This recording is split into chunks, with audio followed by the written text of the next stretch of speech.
Muy buenos días a los asistentes de este webinario, nuestro primer círculo de transformación digital en este año 2025.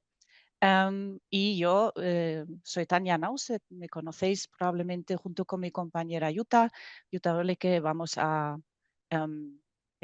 moderar este webinar. El título de la sesión es del rastro digital a la seguridad como norma.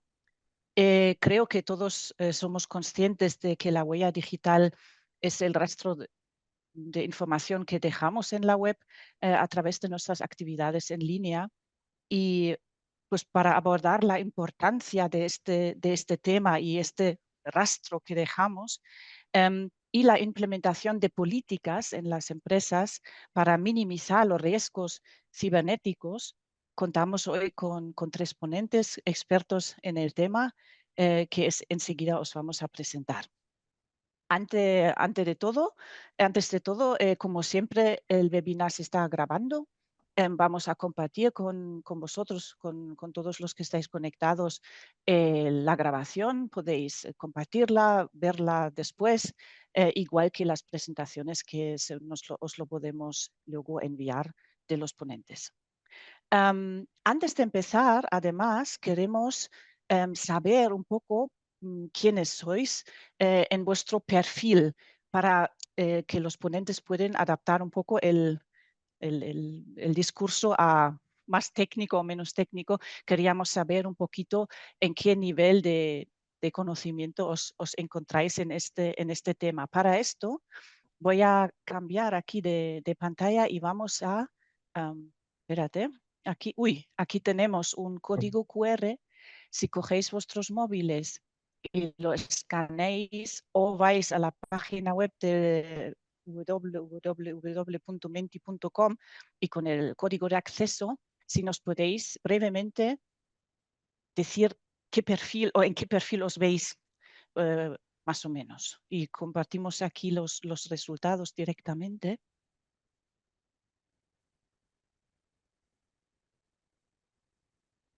Fantástico.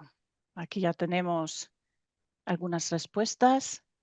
Tenemos directores, personal administrativo y otros igual de... Ajá, cambia un poco. Vamos a esperar un poquito.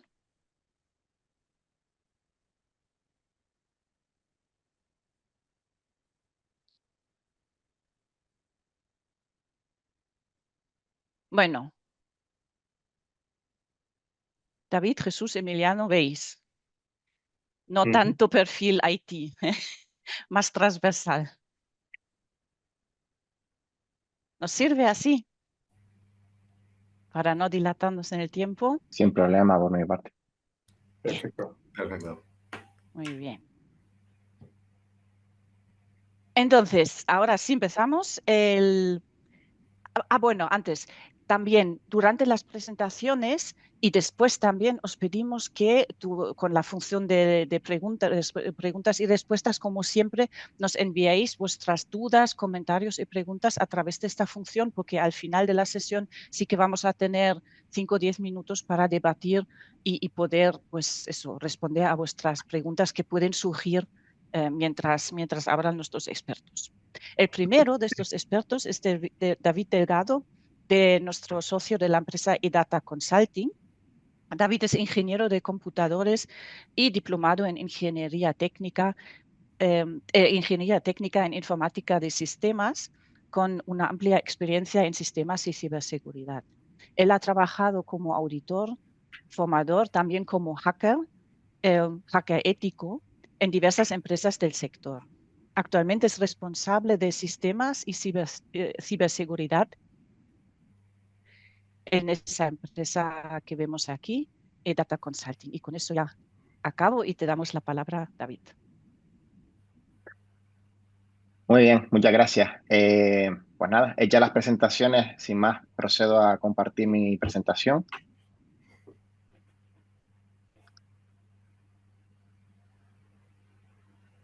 Vale.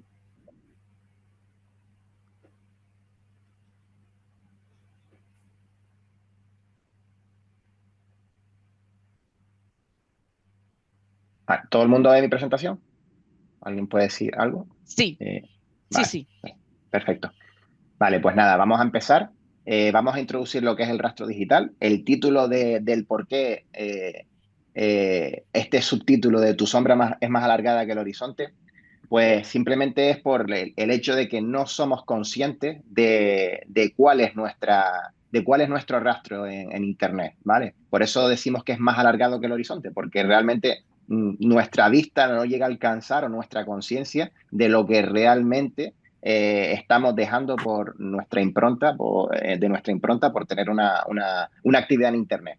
¿Qué vamos a ver? Pues bueno, vamos a definir lo que es la huella digital o el rastro digital, ¿no? Vamos a ver para qué y el por qué nos están rastreando, qué tipo de datos se pueden obtener fruto de la huella digital, qué tipos de huellas existen, el por qué es importante darle la suficiente, el suficiente criterio, por así decirlo, de la persona a la hora de entender qué huella está dejando y qué uso hace de Internet con su imagen, ¿vale? Vamos a ponerlo en práctica también con algunos ejemplos de donde podamos intuir realmente, para el que no lo sepa, qué estamos dejando cuando navegamos en Internet, cuando publicamos en una red social, cuando dejamos nuestra impronta en alguna forma, en algún formulario, o cuando incluso estamos usando una aplicación de un smartphone. Veremos algunas noticias, ¿vale? Para poner esto un poco negro sobre el blanco. Eliminaremos la huella, veremos si esto es posible, veremos un poco la controversia que esto suscita y cómo podemos proteger nuestra identidad a la hora de tener un poco de cuidado con nuestra huella, ¿vale? ¿Qué es? Pues bueno, Tania lo definió con muy buen criterio brevemente lo que es la huella digital y sí, efectivamente es eso. Es simplemente el rastro de la información que dejamos por simplemente tener una conexión a Internet y hacer uso de ella, ¿vale? En ese momento nuestra actividad eh, queda ahí, ¿vale? Desde que los inicios cuando nos conectamos por primera vez hasta la fecha. Entonces, ¿qué actividades hacen que nuestra huella digital permanezca? Pues, como decíamos, desde publicar en una red social, suscribirme a un boletín de noticias, dejar una reseña en una red social, perdón, en un restaurante, en un tipo de hotel o por el uso de las propias redes sociales, ¿no? Entonces, vemos que realmente nuestra huella podrá ser más o menos alargada en función del perfil que seamos, ¿no? Noticias bastante curiosas en este sentido, pues la de Kaspersky, ¿no? Donde dice que, bueno, de 7 de cada 10 españolas piensan que es posible borrar su huella, ¿vale? Esto, como decíamos, es bastante discutible y veremos al final de esta presentación, entenderemos un poco el porqué. Y el 87% de las empresas revisa los perfiles online de los candidatos. Esto es normal, este datos dados a través de la GTT es bastante normal que se haga y eso debería por lo menos, poner un poco en conciencia que tenemos que tener cuidado con la huella que vamos dejando detrás, ¿no? Porque evidentemente no siempre somos conscientes de lo que estamos haciendo, no solamente con nosotros, sino con nuestro círculo más allegado. Vale, me rastrean, evidentemente, nos rastrean. ¿Cómo nos rastrean? Pues con las cookies.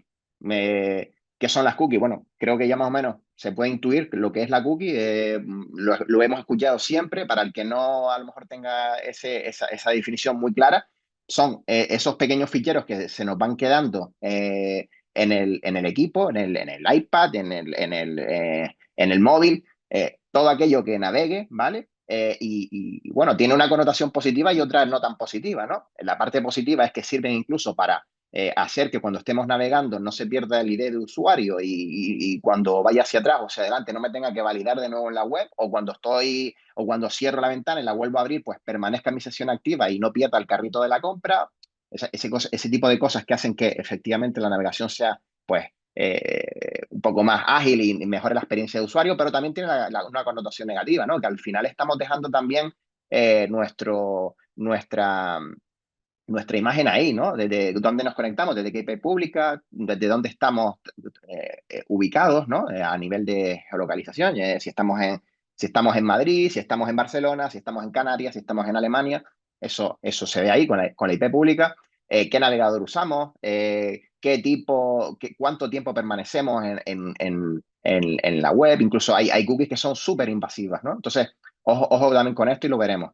Cuando publicamos en redes sociales, ¿no? Desde que damos un like en una publicación un poco más controvertida, a lo mejor de un partido político, o cuando insultamos a alguien o dejamos a lo mejor algún comentario que pudiera ser más viral o no, pero al final está ahí nuestra impronta, como decimos, cuando publicamos, cuando nos suscribimos a algún grupo dentro de Facebook, de Instagram o cualquier red social, todo esto, pues queda ahí y bueno, ya veremos qué pasa con eso. Las aplicaciones móviles de usuario también lo hacen. Evidentemente hay aplicaciones móviles que incluso piden muchos más permisos de los que necesitan para funcionar y esto es muy invasivo a la hora de detectar qué están haciendo con esos datos que yo estoy permitiendo a la hora de instalar esa aplicación. Hay que tener mucho ojo con eso, ¿no? ¿Para qué necesito una linterna, por ejemplo, saber dónde estoy ubicado o qué tipo de aplicaciones suelo abrir o si realmente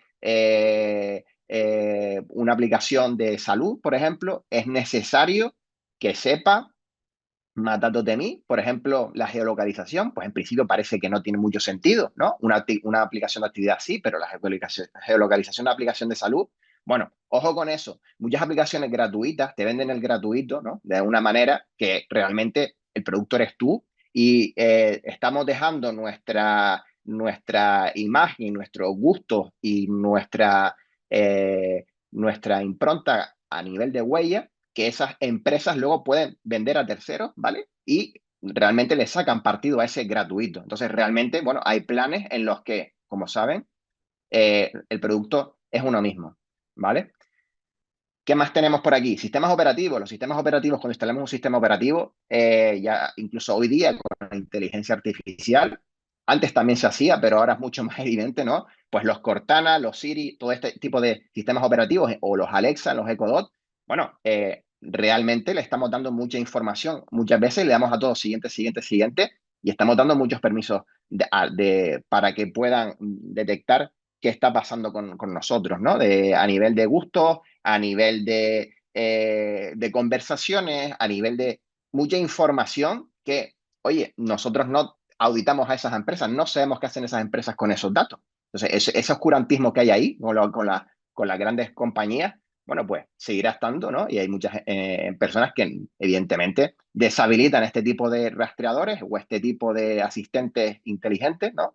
Para tener claro que por lo menos en esas lides no les van a pillar la información. Reseñas en la web, como comentábamos antes, cuando nos suscribimos a boletines informativos, cuando compramos en línea, como decíamos, muchas veces no terminamos de ejecutar una compra o hemos comprado y llevamos tiempo sin comprar. Bueno, pues gracias a esa cookie que se quedó en su momento y esa actividad que hemos dejado también, las empresas nos pueden enviar correos diciendo, oye, termina de comprarte este gorro amarillo que no te lo has comprado, ahora te hacemos un descuento de un 15 o un 20%. O qué pasó al final cuando estuviste en esta sección de, por ejemplo, biberones de bebé que no terminaste de comprarlo, ¿no? Y te hacen descuentos más atractivos. O de realmente te aparece información relevante de contenido que tú has visitado anteriormente, pero no tiene nada que ver con la actividad que estás desempeñando en ese momento, ¿no? Eso muchas veces da miedo y asusta y dice, oye, me están espiando.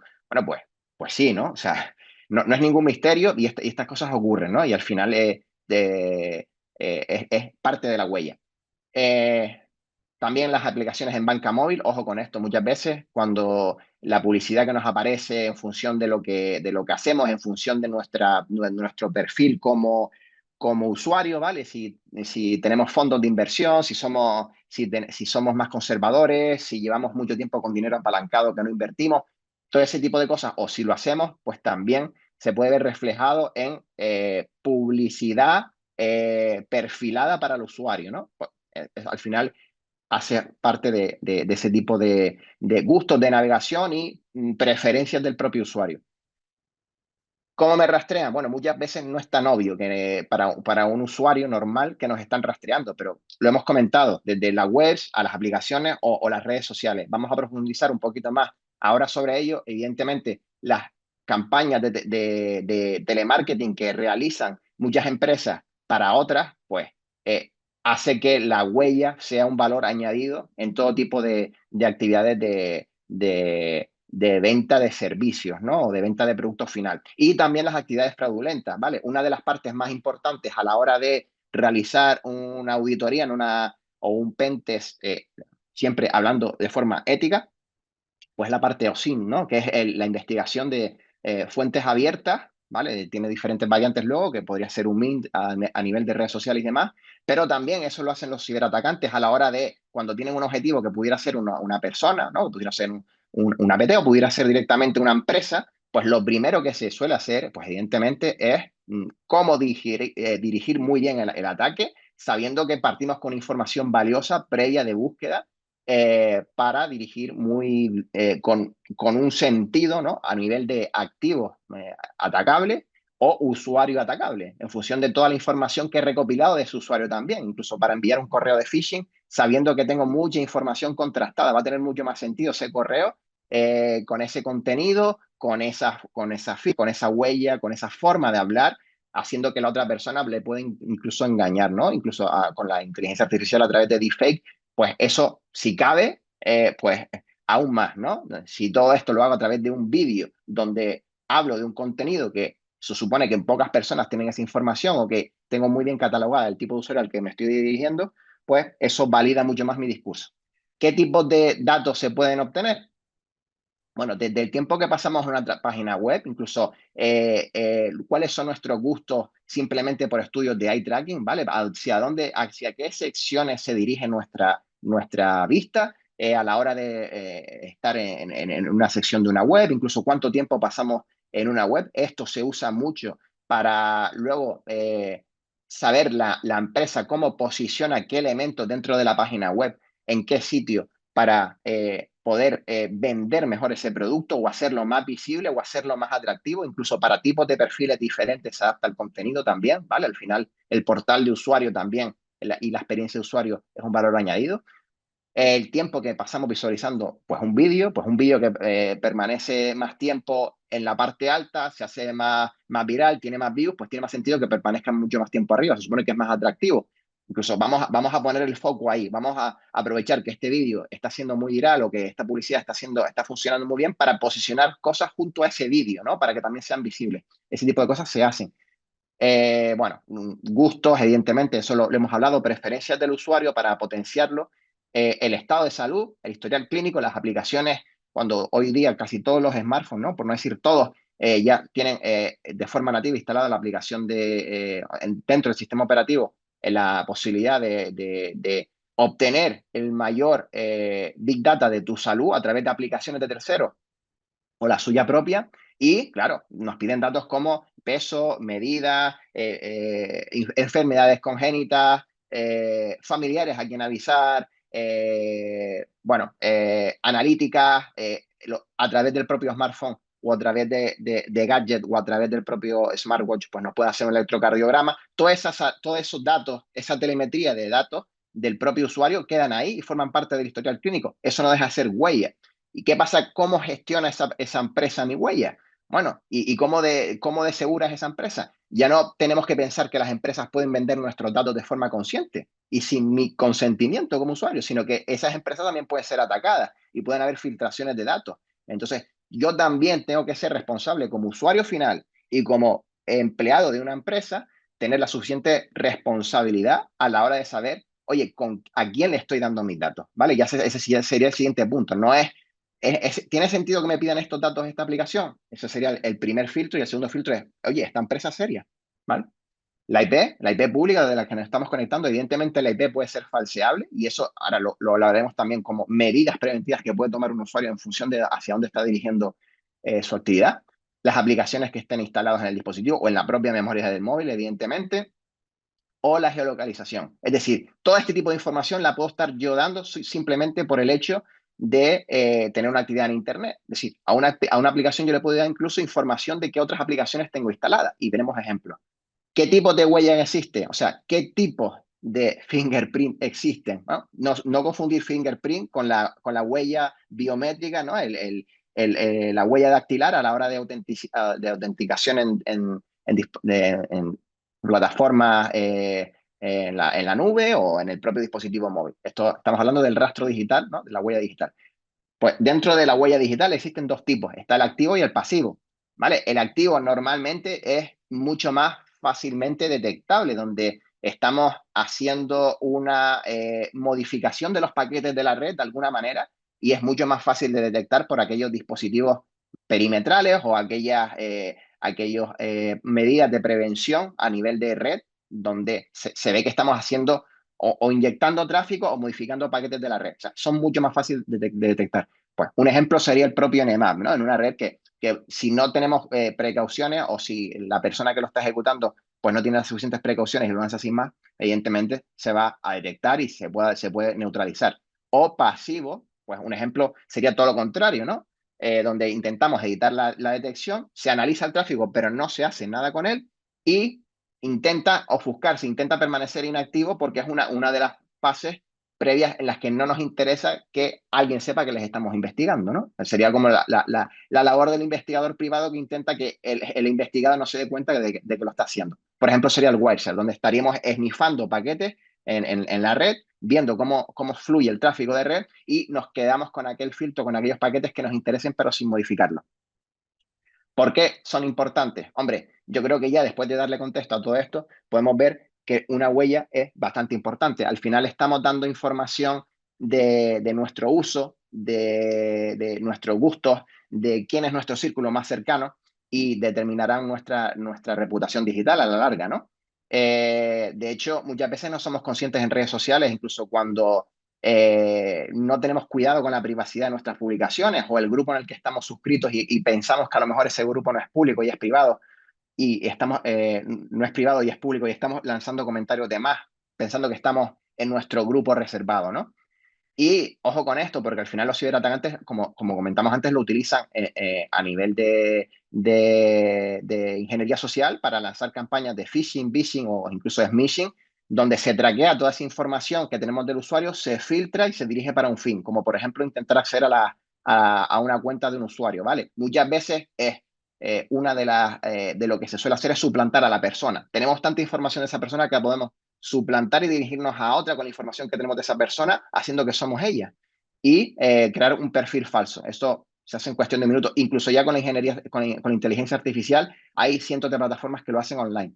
¿Qué datos compartimos navegando? Bueno, lo hemos hablado, las cabeceras, que son la información que enviamos al servidor web y que el servidor web nos envía, donde damos mucha información, ¿vale? De la que hemos visto anteriormente, como nuestra zona horaria, cuál es nuestro navegador, la información de la pantalla, lo que ahora mismo, qué dimensiones tiene la pantalla de la que estamos haciendo, si es un iPad, si es un móvil, si es a través de la resolución, ¿no? O si es un dispositivo más amplio, con una pantalla más grande, como pudiera ser un equipo de usuario. O la geolocalización. Mira, existen estas aplicaciones también para ver qué ven exactamente los rastreadores de mí, ¿vale? O sea, no me crean a mí, usen estas aplicaciones, les dejo por aquí saquen una captura, de todas maneras esta presentación va a ser compartida y pueden ver un poco realmente qué es lo que ve un servidor web convencional con una cookie relativamente no tan invasiva de mí, ¿vale? O sea, plataformas como Cover Your Track, My Unique o Device Info, pues hacen esta función. Noticias. Vemos claramente noticias todos los días de esto, ¿no? Desde lo que ha hecho Uber incluso para monitorizar a los usuarios, incluso después de desinstalar su aplicación, creando una aplicación en la que no fuera posible desinstalar del todo para seguir sabiendo qué hacen sus usuarios para poder llegar con más suscriptores en las siguientes versiones. Esto fue juzgado. El caso, bueno, de Cambridge Analytica que fue súper sonado con los datos de Facebook que recopilaba de los usuarios. Y que comercializaba. ¿Qué pasa con nuestros menores? Muchos menores tienen una huella digital que ellos no hubieran nunca elegido, ¿vale? Cuando se hacen mayores de edad tienen una huella digital mucho más grande incluso que nosotros. Pues bueno, cuidar también la reputación de esos menores porque no sabemos cómo los ciberatacantes pueden usar esa información y la usan extorsionándoles y bueno, al final les hacemos un flaco favor si no tutorizamos esa actividad. ¿Vale? Luego, la parte de la huella digital que sabemos que muchas veces no se puede eliminar.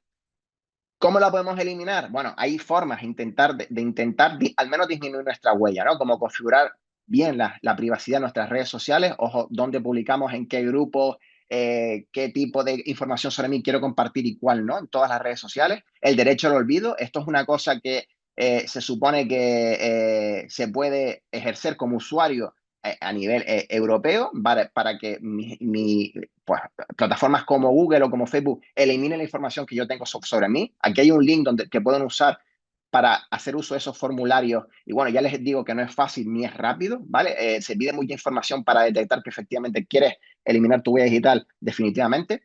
Y nada, también los perfiles falsos hay que saber que hay que poder eliminarnos en caso de que alguien me intente suplantar. Y, oye, ¿quién me etiqueta en las publicaciones? Me interesa que cualquier persona me pueda etiquetar en sus publicaciones sin mi consentimiento. Eso hay también que velar por ello, ¿no? ¿Quién puede publicar en mi muro? Aquí dejo estos tips de medidas, algunas ya de las cuales las hemos nombrado. Vamos a comentar rápidamente, mucho ojo con los permisos de las aplicaciones móviles. Es muy importante incluso activar el doble factor de autenticación por si alguien consigue suplantar mi identidad, incluso hacer fuerza bruta a través de mi contraseña, pues eso son medidas, capas de seguridad extra para limitarlo. Mucho ojo con lo que hacemos en nuestra actividad en las redes sociales y hacer uso de nuestros gustos. Si nos vamos de viaje y publicamos fotos en un país y el ciberatacante o el atacante real o la mafia sabe que puede atacar mi casa porque no hay nadie, ojo con los robos, esto lo ha pasado mucho futbolista. No nos pensemos que no somos importantes por no ser nadie tal, no muy conocido. Todos al final, todo suma, ¿no? Y toda la huella al final es muy relevante. Usar VPN es interesante a la hora de trabajar con plataformas en las que no conocemos y dudamos de su reputación, con lo cual usar VPN o usar proxy suele ser bastante útil, o crear cuentas temporales para suscribirnos a formularios y no nos interesa que nos envíen por propaganda, o incluso esa web no va a ser usada con mucho tiempo, con lo cual pues usar cuentas temporales para diferentes casos de uso suele ser bastante práctico y bastante recomendable a nivel de seguridad y sobre todo para disminuir o no agrandar nuestra huella digital. Muchas gracias a todos. Muchas gracias, David, por tu presentación, que la verdad es que has hecho con tanta información también a tiempo, así que muchísimas gracias. Nuestro segundo ponente de hoy es Jesús Magaz. Jesús tiene una amplia experiencia también en sistemas de gestión de seguridad de la información. Es consultor, auditor y formador en materia de seguridad de la información y continuidad de negocio. Actualmente es el director de Qualia, que es una empresa de consultoría. Nada, Jesús, te pasamos ya la palabra y la pantalla. Muchas gracias. Muy bien, pues muchísimas gracias, Yuta, y bienvenidos y bienvenidas a todos, todas las que os habéis animado a estar en esta presentación.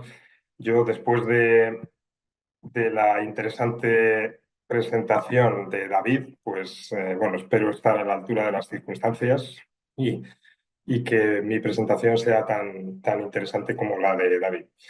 Bueno, después de lo que ha hablado David sobre la huella digital, y muy relacionado, porque de hecho ha salido en alguna de las diapositivas que ha compartido David con nosotros, pues lo que ahora vamos a ver es, vamos a hablar un poco del tema que yo creo que está pues, en la cabeza de todo el mundo, que son los ciberataques y cómo pues, el factor humano es determinante en esto, porque, pues, como dice una de las diapositivas que voy a compartir, pues es el eslabón más débil de todos los elementos que componen las medidas de seguridad o las barreras que podemos colocar frente a las personas que quieren pues, hacernos daño de alguna manera a través de nuestras herramientas digitales. Y creo que estoy compartiendo la presentación y ahora parece que se me... va. Pues ahora Sí, parece sí, que... se ve, Jesús. Sí. Vale, perfecto. Sí, se me había quedado no pasada la presentación y a lo mejor es problema mío. Bueno, pues está claro que, como bien ha dicho David y como creo que está bastante claro para todos, los ciberataques son una realidad. Es algo que todos tenemos en la cabeza. Además, esto no respeta a nadie. Atacan a empresas, a personas, además a empresas de todos los tamaños y de todos los sectores.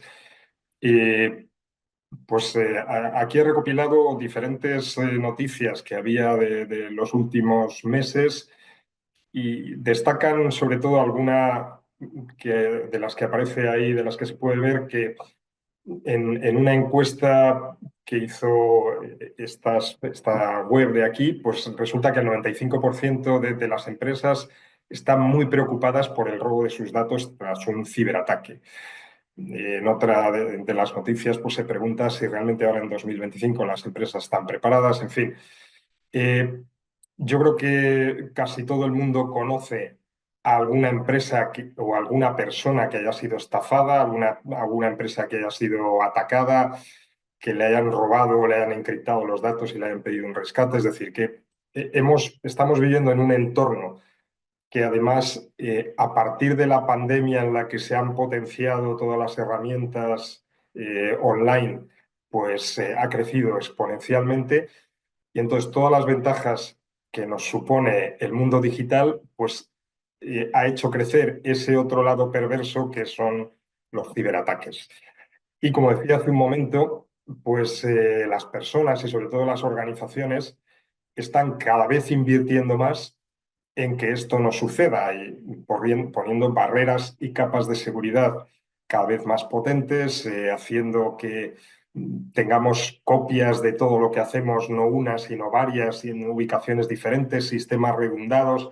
En fin, los sistemas son cada vez más complejos, pero resulta que tenemos ahí uno de los elementos que componen el sistema de seguridad, que es el eslabón más débil, que es la persona. Y eso es pues, lo que yo quería comentar en este webinar, en este webinario, que yo creo que somos conscientes, pero está claro que tenemos que mentalizarnos en que esto es así y que cualquiera puede caer, puede, vamos a decir, picar, porque los ciberdelincuentes son cada vez más hábiles en conseguir sistemas para engañarnos y para conseguir pues, la información, incluso pues, en las empresas, pues cada vez antes los ciberdelincuentes actuaban casi más por notoriedad y ahora ya estamos viendo que lo que están persiguiendo es conseguir dinero de las organizaciones.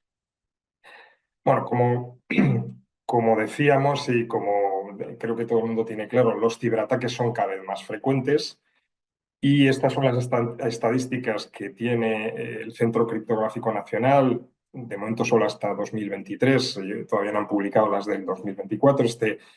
Pues es junto con el INCIBE, que es el Instituto Nacional de Ciberseguridad, son las dos organizaciones nacionales públicas que se dedican a tratar de prevenir y concienciar a las organizaciones para que no sean atacadas, pues nos hablan de que en 2023 hubo más de 100.000 ataques, de los que si ya consideramos de impacto alto, muy alto crítico, que es como los catalogan, pues son bastantes, más de 30.000, es decir, que el nivel de exposición es muy alto. Y como dice un colega amigo mío, no, o sea, lo que tienes que tener claro no es si me van a atacar, sino cuándo me van a atacar, porque de alguna forma, de una forma u otra, te van a atacar y lo que tienes es que prepararte. Y en ese sentido, pues tenemos que conseguir preparar a las personas para que sean conscientes, para que tengan las herramientas y para intentar que no, pues que no caigan en las trampas de los ciberdelincuentes.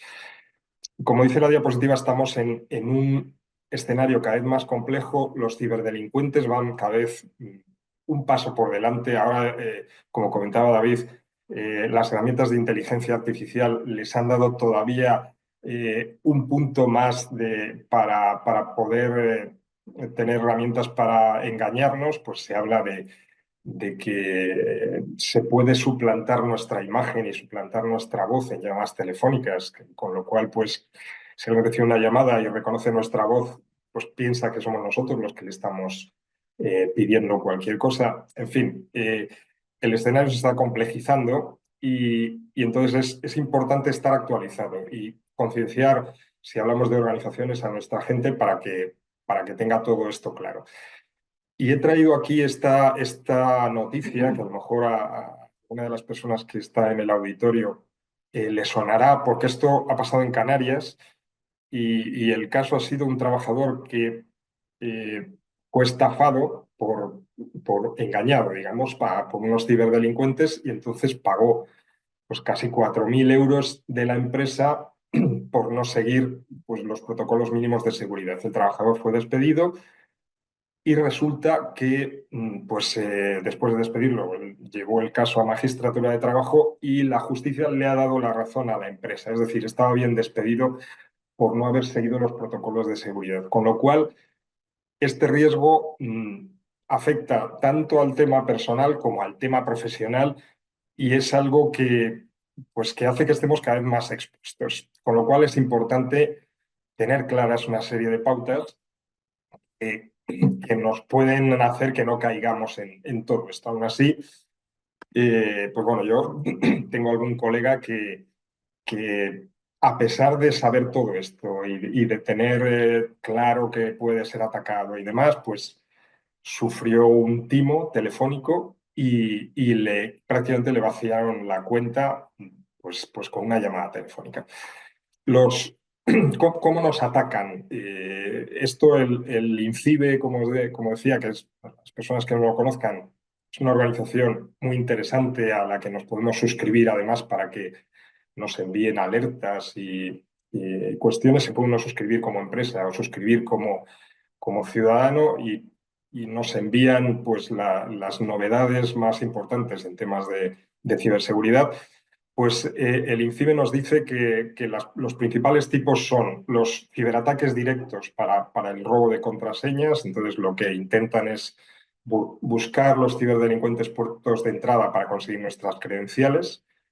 La ingeniería social, sobre la que ahora hablaremos al final, que es pues, las herramientas que utilizan estos ciberdelincuentes para intentar obtener datos nuestros y que son, supongo que hemos oído hablar de ya de estos conceptos, el phishing, que es a través de correo electrónico, el vishing, que es a través de llamadas de teléfono, o el smishing, que son los mensajes de SMS. Yo no sé cuántos phishing se van a seguir definiendo, porque esto va creciendo y lo que suele esto ir asociado es a alguna web fraudulenta a la que nos quieren hacer acceder y que es la que nos va a invadir nuestros dispositivos para quitarnos toda la información que ellos quieren recopilar. Y luego, bueno, pues directamente sobre cosas que ya son barreras que tienen que poner las organizaciones o las personas, pues el ataque directo a las conexiones para justo llevarse la información cuando se produce el intercambio y luego pues la inyección de virus, de malware, de ransomware, que lo que buscan es acceder a nuestros archivos y a nuestros discos duros pues para encriptarlos o directamente robarlos y pedir un rescate, que es algo que cada vez está siendo más habitual. Pues algunos de los clientes de nuestra empresa han sufrido esto y con el consiguiente problema en cuanto a la continuidad del negocio y la posibilidad de seguir prestando bien el servicio a los clientes que supone cualquier problema de esto.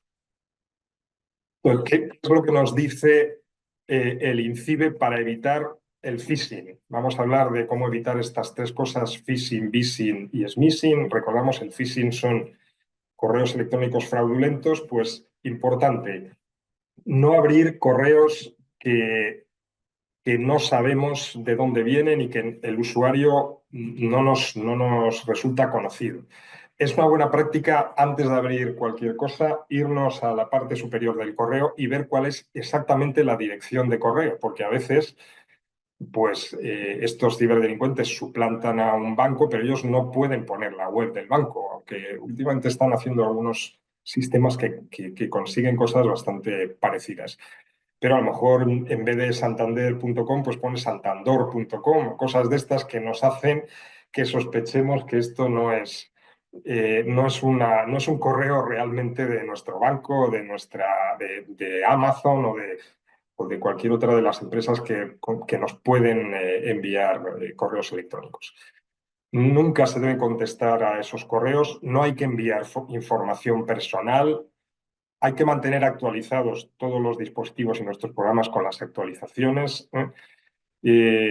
tratar de verificar quién envía el mensaje y por supuesto, cuando decimos verificar es pues, hablar directamente si es un banco, si es la empresa eléctrica, si es la empresa de paquetería, pues preguntar a ver si por otras vías si esto es real, no pulsar nunca en enlaces que no estemos seguros de que son de alguien de confianza, no descargar ficheros y poner un software de seguridad que tengamos actualizado, es decir, un antivirus y otro tipo de barreras para protegernos nuestros dispositivos. Y como bien decía David, pues intentar incrementar el número de factores de seguridad, de elementos de barrera. Primera contraseña y usuario que ponemos y si hace falta otro, lo que en la jerga llamamos el doble factor o el multifactor, ¿vale? El DFA, el MFA, doble o múltiple factor de autenticación para entrar en cualquiera de nuestros dispositivos.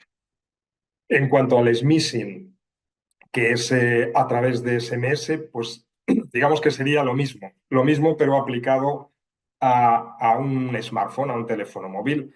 Nunca cliquemos, nunca abramos páginas que no estemos seguros, nunca demos nuestros datos a través del teléfono móvil, porque casi ninguna de las organizaciones, bancos, etcétera, nos piden datos de ningún tipo y menos datos bancarios. Y utilizar pues algún software de seguridad que los hay para nuestro smartphone, no solo para nuestros dispositivos ordenadores, portátiles o de sobremesa. Y finalmente, pues el phishing, que hay ciberdelincuentes realmente muy, muy hábiles a la hora de a través del teléfono, a través de llamadas, conseguir estafarnos. Y además lo hacen generalmente poniéndonos un nivel de presión y una velocidad en la llamada para que no seamos capaces de pensar qué es lo que está pasando. No, es que si no nos dice la contraseña es que seguramente le van a quitar el dinero, van a hacer... Bueno, pues hay que tener calma, no hay que hacer las cosas rápido, hay que confirmar siempre por otras vías y, por supuesto, no hay que hacer caso de los premios, regalos, estas cosas, no hay que hacer... clic, porque muchas veces de la llamada nos dicen, entre por favor a nuestra página para confirmar que no sé qué. Nunca debemos de hacer este tipo de cosas y, por supuesto, pues cortar la llamada lo antes posible. Yo recuerdo que recibí una de estas hace como un año y pico, alguien que decía que llamaba de Microsoft y además hacía como imitando que era norteamericano, con acento español, le llamamos de Microsoft, y yo le dije, bueno, si ustedes quieren seguir la llamada, yo no les voy a dar ningún dato personal ni de la empresa, y de repente, pip, pip, pip, pip, se acabó la llamada en ese mismo momento. Así que, bueno, pues esto es lo que tenemos que hacer. Desconfiar, yo creo que vivimos en un mundo digital en el que, pues, sin llegar a ser paranoico, pero sí que hay que ser desconfiado. Y con este tipo de medidas, pues seguramente vamos a conseguir que no nos estafen, que no nos roben datos y que no utilicen pues, esos datos para cuestiones fraudulentas o para pedirnos rescates. Y nada más, yo creo que más o menos he cumplido, creo, bueno, me he subido un poco de tiempo, pero bueno, esta presentación, así que muchísimas gracias y cedo la palabra al siguiente ponente. Muchísimas gracias, Jesús. Sí, hay que estar muy atentos, ¿no? Yo pondría la palabra que hay que utilizar. Muchas gracias. Y bueno, pues nuestro próximo ponente de hoy es Emiliano Astudillo. Emiliano es un profesional también con más de 20 años de experiencia, ¿no? A nivel nacional, internacional, en el sector de la tecnología y la seguridad, y actualmente es director de protección y resiliencia CISO en Allianz Seguros. Emiliano, te pasamos la palabra y la pantalla. Ahora todo gracias, tuyo. Muchas gracias. Okay. Perfecto. Venga, compartir.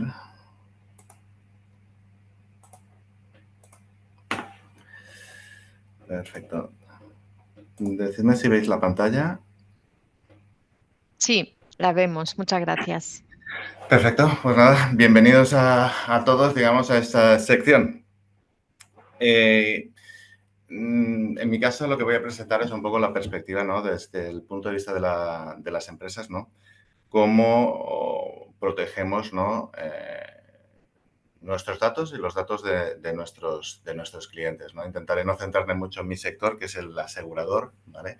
Pero sí darles algunos ejemplos, ¿no? Que pueden ser útiles de otros sectores, ¿no? Entonces, para empezar, digamos que según el Allianz, digamos, Risk Barometer, ¿vale? Que publicamos cada año, la preocupación número uno de los CEOs y de los consejos de administración, de los directivos en general, son los ciberataques, ¿vale? El segundo son las interrupciones de negocio y, como veréis, son complementarias, ¿vale? Porque muchos de los ciberataques no solo acaban en robo de información, sino que acaban en interrupciones del negocio. Con la intención, como comentaba Jesús, ¿no? De monetizar, ¿no? Todas esas actividades que están realizando. Entonces, hay que entender un poco, por poner un poco de contexto, ¿no? Las organizaciones tradicionalmente estaban concebidas como elementos aislados con relaciones comerciales, digamos, offline, donde prácticamente todas las actividades se realizaban dentro de la empresa. Entonces eran como una fortaleza y eran mucho más fáciles de proteger, ¿no? Tú ponías toda tu muralla, ¿no? De elementos de seguridad, de protección, ¿no? Y lo que intentabas es que nadie entrara. Y era muy difícil. En algunos casos incluso requerías estar físicamente dentro de la empresa, ¿no? Os puedo poner ejemplos, por ejemplo, en el mundo de las utilities, energía, agua, electricidad, ¿vale? Todo este tipo de sectores son un ejemplo paradigmático de esto, ¿no? Y eso cambia. En el momento que aparece Internet, eso empieza a cambiar en algunos sectores y luego se va extendiendo al resto de compañías, digamos, si queremos decir, más tradicionales, ¿no? Empieza pues, en el mundo de las startups, pero se entiende también en las grandes multinacionales. Y nos encontramos con que incluso queremos saber, oye, hay una fuga de agua en una cañería, queremos saber cuál está el nivel de un depósito, cómo está esta cámara, está activada o no está activada. Todo esto al final, ¿no? Genera un ecosistema hiperconectado que nos da un montón de oportunidades, digamos, desde el punto de vista de operación y de negocio, pero también abre puertas, digamos, puertas de entrada a terceros, ¿no? Para hacerlo más divertido, digamos que empezamos a, digamos, descentralizar ciertas actividades, ¿no? Todas aquellas actividades que quizás no eran el core, ¿no? El núcleo de nuestro negocio, empezamos a externalizarlas, ¿no? en terceros que son más eficientes, que están más especializados, ¿no? Y que por lo tanto nos van a dar un mejor resultado. Pero a la vez están, digamos, haciendo más compleja toda la estructura de nuestra cadena de servicio, nuestra cadena de suministro, ¿vale? Y esto aplica tanto al sector, digamos, industrial como al sector servicios. Entonces, para abordar, digamos, ese nuevo paradigma, digamos que se crean una serie de frameworks, ¿vale? De marcos de trabajo, marcos mentales, si queremos, para ver un poco cómo abordas todo esto, ¿no? Porque hasta ahora, como decía, en el paradigma antiguo, lo importante era la protección, ¿vale? Y como veréis aquí en el gráfico que os muestro, ¿vale? Que está basado en un estándar internacional de una agencia americana, lo que viene a identificar es que tú tienes, digamos, que gobernar, digamos, toda esa situación, ¿no? Y para gobernarlo, lo primero que tienes que saber es decir, oye, ¿cuál es tu contexto, no? Es decir, no solo a nivel organizativo, sino de mercado, ¿no? ¿Cuál es tu modelo de negocio? Porque eso va a determinar también un poco tu estrategia de gestión de riesgos. Te va a permitir también, por ejemplo, saber que hay ciertas medidas que van a ser totalmente inútiles considerando el modelo de negocio y luego pondré algún ejemplo. Vas a tener que definir claramente cuáles son los roles y responsabilidades, porque si no están definidos las zonas grises, normalmente lo que generan son agujeros negros, ¿no? Y por ahí se te pueden, digamos, colar o te pueden llegar los problemas. Tienes que establecer, además, no solo tienes que dejar unas políticas, ¿vale? Que a veces parece que nos lo pide el regulador y la regulación es muy importante por una empresa como Allianz, que trabajamos en entornos altamente regulados, ¿no? Y con un alto grado de inspección por parte del regulador. Pero también sirven un poco para dejar muy claras cuáles son las expectativas de la compañía con respecto a sus empleados, sus terceros, ¿no? Sobre cuál es un comportamiento aceptable y cómo debemos actuar para proteger, digamos, esos datos que estábamos mencionando. Porque al final, ¿vale? La misión, digamos, de Allianz en nuestro caso es, digamos, asegurar el futuro de nuestros clientes. Sin esos datos no podemos hacerlo. Entonces, para, digamos, seguir reforzando, digamos, seguir gobernando, ¿no? Y asegurar que estamos haciendo un trabajo, digamos, adecuado, tiene que haber una supervisión, ¿vale? Directamente por nosotros, obviamente, de todo el sistema de seguridad, pero también de las segundas y terceras líneas, es decir, de la función de riesgos y de auditoría, que vienen un poco a darnos una visión independiente. Y si no tenemos esa línea, con un auditor externo que nos va a ayudar a dar una visión distinta, ¿no? De la que teníamos nosotros, o complementaria como mínimo. Entonces, como os decía, con esto empezamos a gobernar. A partir de ahí, lo primero es identificar cuáles son mis joyas de la corona, es decir, cuáles son mis activos y cómo los voy a gestionar, porque eso me va a permitir decir dónde, digamos, en qué cesta pongo mis huevos, dónde pongo mis recursos. Luego tengo que hacer una evaluación de riesgos. Esta evaluación de riesgos va a estar condicionada, digamos, por cuál, digamos, es el apetito al riesgo de cada organización. Y aquí es distinto. Cada organización es distinta. Cada negocio es distinto, ¿vale? Y las personas, obviamente, somos todas distintas. Entonces, dependiendo de esa variable, vamos a decidir, ¿no? El valor del activo que tiene para la organización y cuál es mi apetito al riesgo, cuánto invierto, ¿no? O cómo de rentable es para mí invertir, ¿no? En proteger esos activos. Y en activos podéis pensar en lo que queráis. Podemos hablar de procesos de negocio si vamos al mundo físico, podemos hablar de sistemas de información si vamos al mundo digital, incluso podríamos hablar de personas, ¿vale? En este caso nos vamos a centrar un poco más en el ámbito digital, que es un poco lo que hablaba David, ¿no? Sobre el tema de la huella digital, ¿no? Entonces, una vez hemos definido, digamos, cuál es nuestro contexto, ¿no? Y cuáles son los activos importantes para la compañía, desde nuestra perspectiva y a veces incluso desde una perspectiva de terceros, lo que hacemos es, lo que os decía, la parte clásica, ¿no? La parte de protección, ¿no? Es decir, oye, ¿cómo protegemos los accesos? Y aquí, por ejemplo, os pongo un ejemplo muy claro. Nosotros tenemos, por ejemplo, buscamos credenciales que estén perdidas por ahí en las redes, ¿no? Que estén publicando en foros, digamos, de lo que llaman la dark web o foros públicos que sabemos que se están subastando datos. ¿Por qué? Porque esas credenciales pueden ser una vía de entrada, ¿no? A través de vulnerar el control de acceso con unas credenciales legítimas y ya los tienes dentro, ¿no? Y se han saltado de golpe y porrazo muchas de las barreras de entrada. La otra forma, por ejemplo, que también tenemos es que hacen captación de datos y, como decía Jesús, ¿no? Con el tema del phishing, David también, ¿no? Pues nosotros, los datos lo que dicen es que el 90% de los ataques graves vienen por el phishing, es decir, no van buscando vulnerar, digamos, la parte técnica, sino la parte humana, que es la más sencilla. Y aquí vemos de todo. Desde el clásico email, ¿no? a un departamento donde intento suplantar la identidad de un empleado con datos que he recogido, hasta cosas más sofisticadas yendo por un directivo, digamos, de alto nivel y utilizando, pues, clonando, digamos, al directivo, bien sea únicamente por audio o bien sea una combinación de audio y vídeo. Y aquí lo que decía Jesús, pues cuelgas la llamada y devuelves la llamada a la persona que, aunque sea tu jefe, le devuelves, oye, de esto que estábamos hablando y tal, y depende de la respuesta ya sabes lo que ha pasado. Luego, como os decía, lo típico de, oye, asegurar los datos, ¿vale? Encriptarlos. Creo que hemos hablado todas las ponencias hemos hablado de cifrar los datos, de gestionar los permisos, de saber un poco, oye, lo que estamos dando o no dando. Configuración de seguridad de los dispositivos corporativos o los personales. Al final tu información también es valiosa, ¿no?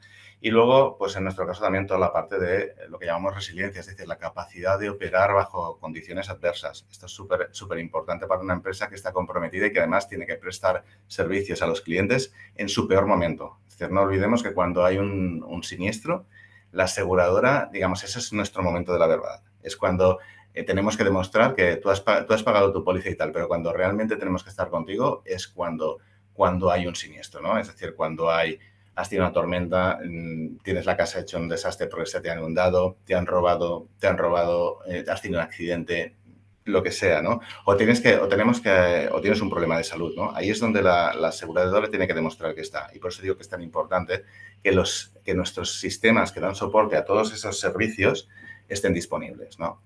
Y luego, como os decía, como el phishing y todos estos ataques buscan vulnerar a las personas y saltarse todas las barreras de esa muralla, ¿no? que veíamos en la slide anterior, lo que tenemos que tener luego es medidas para que nos capaciten para detectar muy rápidamente, digamos, que alguien que no debería está entrando, ¿vale? Y para eso hay muchísimas medidas técnicas que no voy a entrar, ¿vale? Y luego, igualmente rápido, responder, digamos, una vez has determinado que es una amenaza real, responder muy rápido para mitigar, digamos, el daño que puedan hacer, ¿no? Aún así, es posible, algunos ataques son muy rápidos, pueden hacerte daño. Habéis oído hablar del ransomware, ¿vale? Normalmente un ataque de ransomware, para los que no lo conozcan, empiezas, digamos, lo primero que vas a hacer es cifrar, ¿vale? Pero no vas a cifrar los sistemas, digamos, que estamos utilizando en el día a día, sino lo primero que voy a ir a buscar son las copias de seguridad que tenéis, ¿vale? Una vez ya tenga las copias de seguridad, ya te las tengas secuestradas, te las he cifrado, voy a por tus sistemas de producción, ¿vale? Los que estáis utilizando. Y ese es el momento en el que detectas, ¿no? Cuando eso ocurre, ya es muy complicado. Y lo que van a hacer es, pues, pedirte un rescate, etcétera, etcétera, ¿vale? De hecho, lo que estamos viendo también en los últimos años es que algunas aseguradoras, por ejemplo, ya en sus pólizas de ciberriesgo están excluyendo, digamos, el pago del rescate. Se cubren, digamos, los daños, la recuperación y tal, pero se está excluyendo el rescate. ¿Tenéis algún ejemplo en algún competidor, por ejemplo, donde recibieron un ciberataque en una de sus filiales como respuesta al anuncio de que iban a dejar de cubrir este tipo de situaciones, ¿no? De hecho, tienen incluso los atacantes, ¿no? Los hackers tienen incluso servicios de asistencia, digamos, a la víctima para que puedan reclamar, digamos, para que sepan cómo pueden reclamar, ¿no? La indemnización a la aseguradora, ¿vale? Y luego la otra pieza que también tenemos en la respuesta son los terceros, ¿vale? Los terceros, que son nuestros proveedores, nuestros socios comerciales, ¿vale? Todas esas piezas que forman parte de nuestra cadena de servicio. Hay que estar muy cerca de ellos, porque a veces, pues, una empresa, pues, como puede ser Allianz, que es una empresa relativamente grande, pues tiene muchos proveedores y algunos muy buenos, pero de un tamaño muy variado, ¿no? Y tenemos que asegurarnos, ¿no?, de que, primero, están concienciados y, segundo, cuentan con las medidas necesarias para proteger los datos de nuestros clientes, ¿no? Y ese es un esfuerzo que nosotros venimos haciendo desde hace años y que ahora se acentúa, ¿no?, con la entrada en vigor de una regulación, ¿vale?, que se llama DORA, que hace, digamos, hincapié en la capacidad, ¿no?, de seguir prestando servicio en las peores condiciones, ¿no? Habla de la resiliencia digital operativa, ¿vale? Y no hace más que ahondar en lo que ya veníamos trabajando, ¿no?, en los últimos años, ¿no? Y si ocurre lo peor, pues que seamos capaces de recuperar, como os decía, que esos backups, ¿no?, que teníamos, que esos sistemas de respaldo funcionen, ¿vale? Y luego, a partir de ahí, dar transparencia a toda nuestra cadena, ¿no?, desde nuestros clientes hasta nuestros proveedores, para que sepan, ¿no?, cómo va a actuar Allianz en este tipo de situaciones y que haya la menor incertidumbre, porque eso nos permite centrarnos en la respuesta. Porque en un incidente el nivel de estrés que tienes es altísimo. Y es más, después del incidente toda la organización queda tocada, ¿no? Y durante un tiempo es como cuando te atracan, ¿no? Durante un tiempo miras a todos lados porque ves ese peligro por todos lados, ¿no? Y eso es lo que tenemos que intentar evitar en lo medida de lo posible. Pero como lo comentaba con mis compañeros hace unos días de panel, ¿no? Es decir, al final estamos a un clic de tener un incidente. Ya no es una cuestión de si lo vamos a tener, sino cuándo vamos a tenerlo. Y por mi parte, pues eso es todo. Muchas gracias. Fantástico, pues muchísimas gracias a los tres.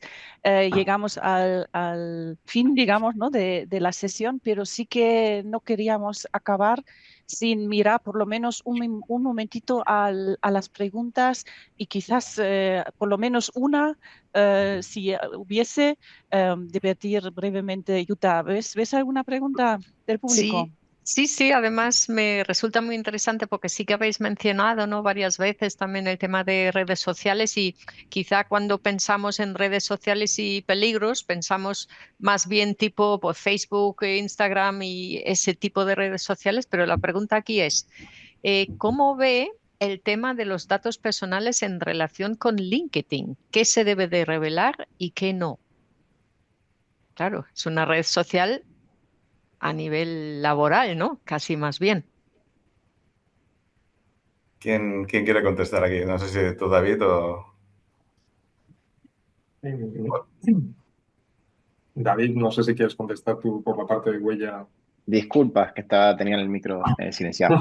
Digo que, bueno, que puedo dar algún tip sobre esto, porque además recientemente bueno, fue cliente a raíz de lo que le ocurrió también, que tuvo un problema a través de las redes sociales, directamente obtuvieron mayor información vía LinkedIn, y esta persona, bueno, pues es un empresario de éxito en Canarias, ¿vale? Digamos que tenía mucha información muy sesgada en diferentes redes sociales, con lo cual alguna era de importancia bastante directa. Por ejemplo, el teléfono lo tenía público a través de LinkedIn. Luego la contraseña, bueno, estaba en los foros de la Dark Web e incluso en algunos de la Clear Web.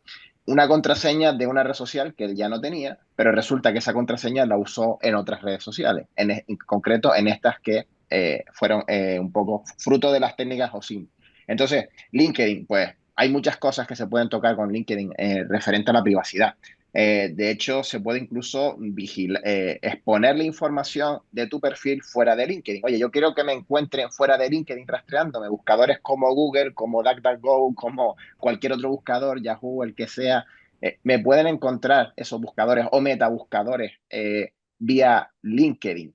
Es decir, buscar a través de mi perfil sin entrar en LinkedIn. O sea, si yo no me publicito, pues en principio van a tener que al menos entrar en LinkedIn para buscarme. Luego también yo puedo ocultarme en ese sentido y solo ser visible para mis amigos, para la gente que realmente me añade. Es decir, tendría que añadirlo yo. Hay muchas cosas que se pueden hacer desde el teléfono, desde no exponer mucha más información de mí de la que yo no pondría. Eso es lo mismo que en un currículum, ¿no? Cuando mandamos un currículum a través de un portal de empleo o cuando se solicita un empleo y yo aplico a ese puesto de trabajo, pues no tiene sentido poner mi DNI ni mi casa, eso ya, incluso ya ni la foto, diríamos, ¿vale? Lo que pasa es que hay mucho empresario antiguo que parece que si no pones una foto, pues vas contra el sistema. Cuanta más información demos sobre nosotros, peor. Incluso en los metadatos de los propios ficheros se puede obtener mucha información, ¿no? Los datos sobre los datos, pues. Hay que ser conscientes, al final todo eso forma parte de nuestra huella. Y en todas las redes sociales hay privacidad que debemos de proteger y velar por nosotros mismos, por lo que nos pueda pasar a futuro. Muchísimas gracias. No sé si entendemos si el público se quiere ir, que ya hemos apagado el tiempo, pero sí que hay otra pregunta y bueno, por lo menos para la oyente que está ahí en el otro lado de pantalla, si tenéis un momentito, vamos a responder a esa también. Dice, yo trabajo con proveedores autónomos y utilizan VPN comerciales como Kaspersky o McAfee. ¿Son estos productos confiables? No sé quién puede responder a eso. Bueno, si queréis, contesto yo. A ver, la mayoría de este tipo de productos sí que suelen ser confiables, suelen tener algoritmos de encriptación pues, bastante potentes, pero bueno, en cualquier caso, siempre hay fugas de seguridad y demás, entonces eh, el Centro Criptológico Nacional tiene una norma que aplica a los esquemas, una norma certificable que se llama el Esquema Nacional de Seguridad, y ellos tienen una página web en la que certifican determinados productos que ellos entienden que tienen un nivel de seguridad y de confiabilidad superior al resto y que se pueden consultar. Entonces, en caso de duda, siempre uno puede ir a la página del CCN, entrar en el apartado de productos certificados y entonces meter esto. Y esto nos vale no solo para VPN, sino nos vale para antivirus, para firewalls, para todo tipo de herramientas de seguridad que podamos incluir en nuestro sistema. Entonces, lo que yo diría es que en principio las marcas comerciales generalmente sí, pero si uno quiere pues estar más seguro, pues siempre puede consultar esto, que es una fuente totalmente pública y que nos puede dar una idea muy interesante sobre si es o no es, si es más pirata o es menos pirata lo que estamos utilizando. Bueno, Y pues... Ay, perdón, Emiliano. No, tranquila. No, simplemente yo añadiría, ¿no?, que digamos, como regla general, lo que dice Jesús es absolutamente válido. Compañías como la nuestra, digamos, por la tipología de los datos que tratamos, por el volumen de clientes y por temas de reputación, nosotros en nuestro caso realizamos revisiones específicas sobre cualquier servicio que se contrata en la compañía, ¿no? Porque las certificaciones están bien, pero sí que también estamos viendo que muchas veces tampoco es una garantía. Eso un poco también el día con lo que decía Jesús. Es decir, te da un mayor nivel de confianza, pero para nosotros, digamos, por el riesgo que asumimos, ¿no?, y por el apetito del riesgo de la compañía, entramos a revisar, digamos, estos proveedores algunas veces incluso con inspecciones, digamos, físicas o incluso con pruebas, ¿no?, sobre las soluciones. Pero es un caso muy específico para Allianz. Sí. Muy bien. Pues Podríamos muchísimas hablar gracias. mucho más de Sí, este tema, pero sí, creo que con estas pinceladas está bien. está claro. Muy bien, pues lo dicho, la grabación está ahí, vuestras presentaciones serán compartidos y ya decimos muchísimas gracias a vosotros, en concreto a vuestras empresas, a eData Consulting, Qualia y Allianz por prestaros a vosotros aquí y nada, no queremos acabar sin anunciar por lo menos nuestro próximo evento. Sí, que es otro círculo también, pero es el Círculo de Energía y Sostenibilidad. Es un evento híbrido en este caso en Madrid y trata de las tendencias actuales y futuras del mercado energético y contratos PPA. Así que estáis todos bienvenidos. Está publicado ya en la web y también está ya abierto para inscripciones. Y nada más, para terminar, pues esperamos, disculpad el pequeño retraso, pero bueno, es un tema muy interesante, la verdad, muy amplio.